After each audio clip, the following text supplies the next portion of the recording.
The Miami Heat just stole game one in the Garden, winning 108 to 101. Jimmy Butler, first and foremost, I gotta say, I really hope he is healthy. And the same goes for Julius Randle. I did not expect for him to miss any bit of this series. And tonight he didn't play. And then with about 5 minutes left in the fourth quarter, Jimmy did turn his ankle pretty bad. Even though he continued to play in the game, he did not look great at all.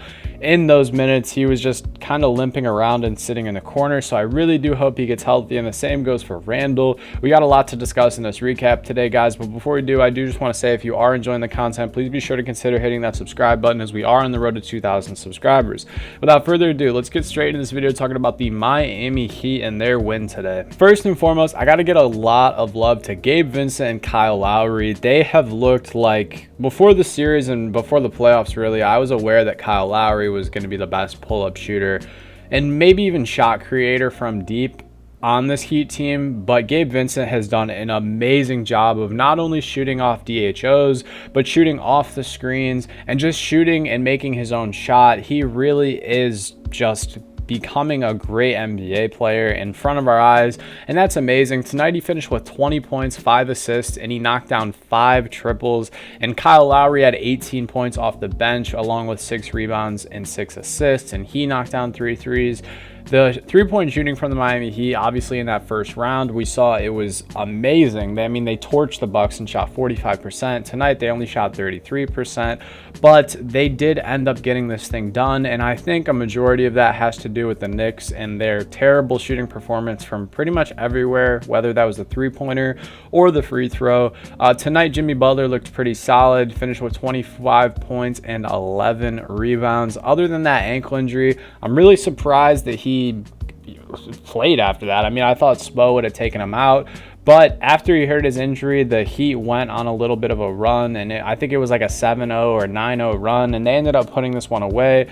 So again, I just really do hope that Jimmy gets healthy. We saw a lot of minutes from Caleb Martin off the bench tonight. Duncan Robinson, though, I really thought this would be a great series for him, and he'd be able to get open and get shots off, and he got open tonight on a pretty good amount of looks, but he went 0 for 5 from 3 and could just not capitalize on them. I think it's really interesting with no Tyler Hero and no Victor Oladipo. We're just seeing Spo kind of have to work through the chinks in the armor that the Heat are facing, and we're seeing so many different minutes and so many different people getting minutes in these big games.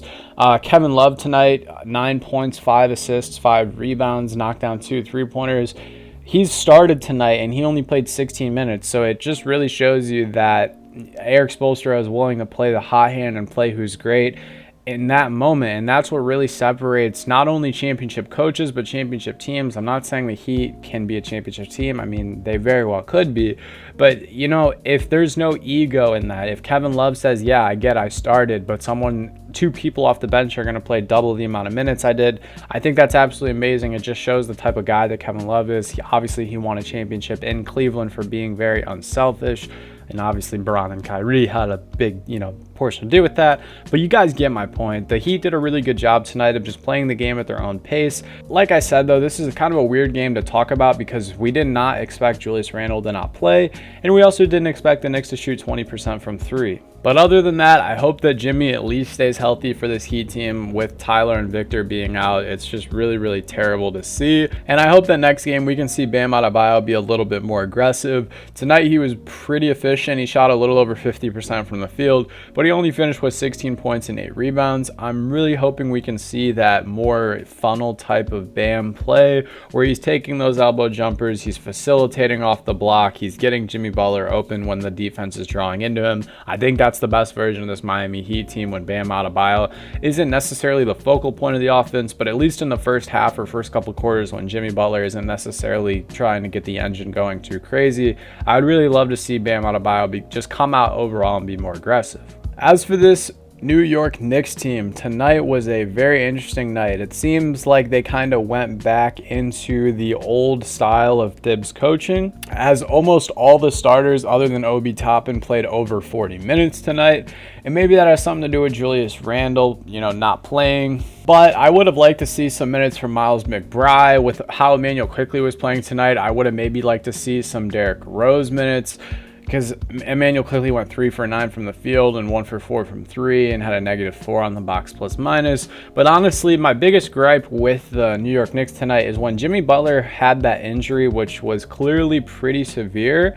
We didn't see anyone on the New York Knicks offense attacking that injury. And I'm not saying you go at him and try to hurt him, but I am saying if he is so slow that he turns into virtually a cone and it's a 6-7 point game with a couple minutes left, you need to be attacking him every possession on offense until he gets subbed out, because he got hurt with 5 minutes left. And for the last 4 minutes, we saw him in the game. He didn't get subbed out till there was a minute left. And we saw no one, not RJ Barrett, not Jalen Brunson, not Josh Hart, none of them go at Jimmy Butler. And in the last minutes, I watched Emmanuel quickly airball a 3. I watched Josh Hart airball a 3. I watched Mitchell Robinson miss 2 free throws.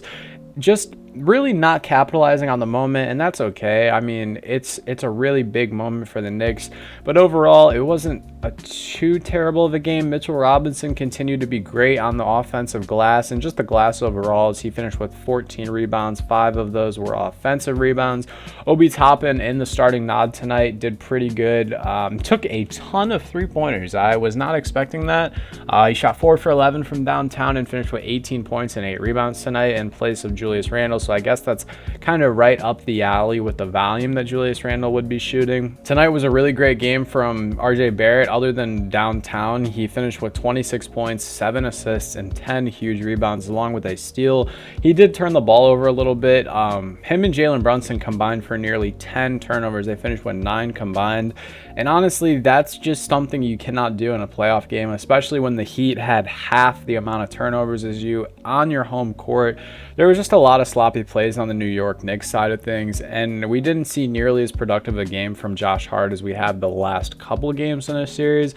And the same thing goes for Jalen Brunson. 0 for 7 from three-point land for Jalen tonight. 25 points, 7 assists, and 5 boards. And like I said, he had those 5 turnovers. It's just not really an ideal game for the Knicks, but you got to look at it at the glass half full. No Randle. You guys shot 20% from the three-point land, and you shot 60% from free throw, and you only lost by 7 points. So, I mean, I wouldn't be too worried about this. You guys just got to really, the next game on the 2nd, it's really, really important that you guys handle home court advantage in that one.